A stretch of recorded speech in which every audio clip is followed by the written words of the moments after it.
I'm here with Jojo Moyes, best-selling author of Me Before You, to talk about her new book, Still Me, the third in the Louisa Clark trilogy. Now, before I talk to Jojo, here are a few statistics. 8,298 Jojo Moyes novels were sold each day in UK territories in 2016. That's one novel sold every 10.4 seconds, which apparently, if you stacked them up, would reach the height of 205 Empire State Buildings.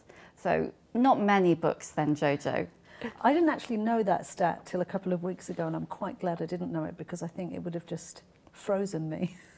We're going to talk about the 6 objects that you've brought in a minute, Yeah. but before we do that, tell us a little bit about Still Me for people who haven't got to read it yet. Okay, so Still Me, as you said, is the third book in the Louisa Clark trilogy. It's what happens when Louisa moves forward with her life and goes to New York to work for a wealthy family based on Central Park.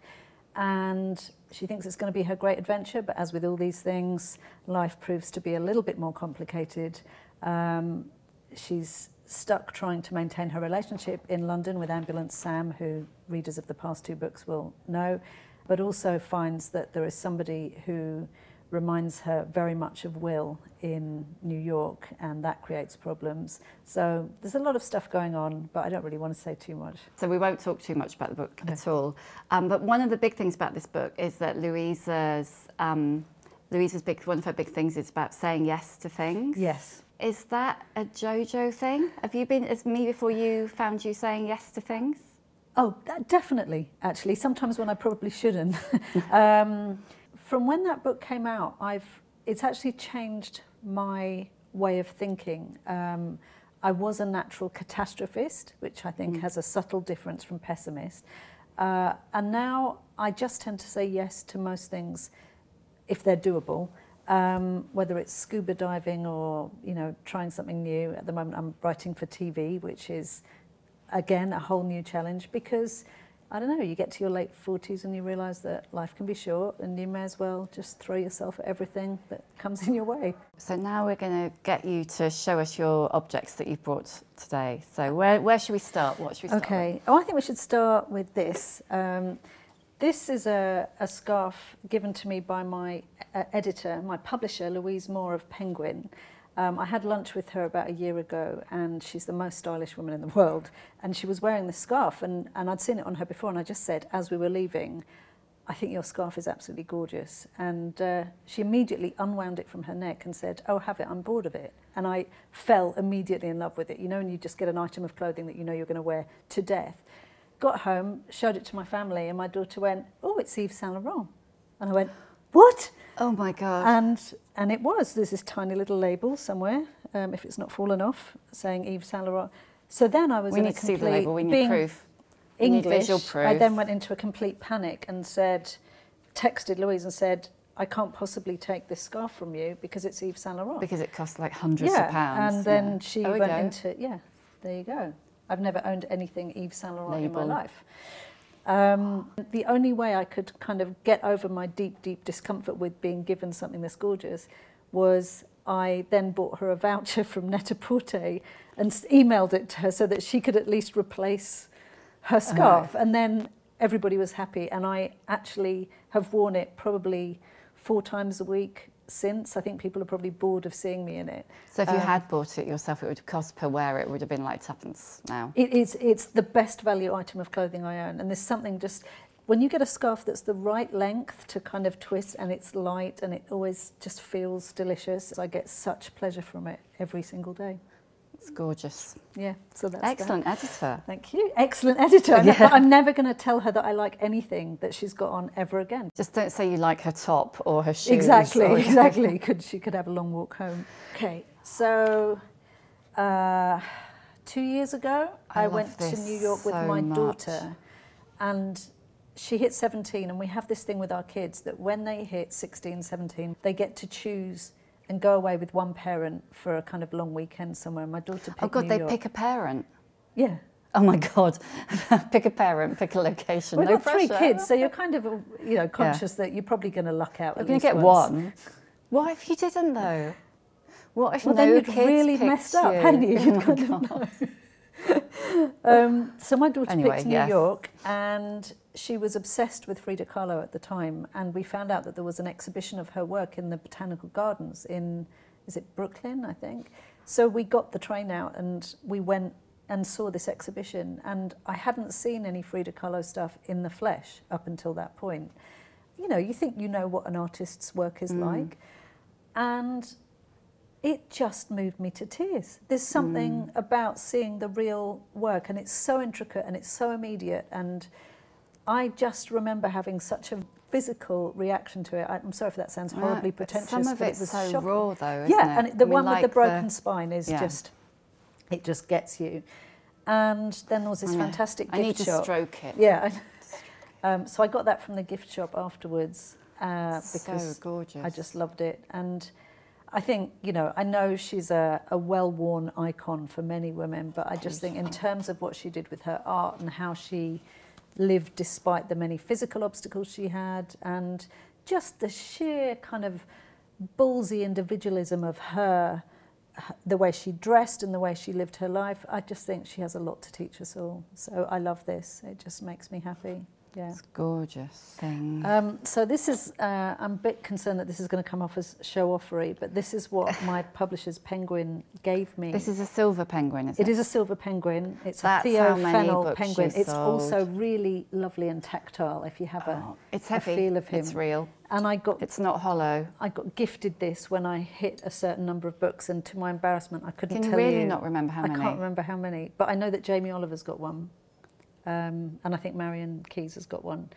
And it sits on my desk, and you know, when I think of how worried and sad I was, and you know, when I was kind of 40, just before everything went kind of nuts. Was that how old you were when you wrote Me Before You? Yeah, and it's just a really nice reminder. I'm slightly embarrassed that it's a bit tarnished. It hasn't been polished. No, it looks loved. But it is loved. I can't tell you how much it's loved. I nearly didn't bring it because I'm so terrified of losing it.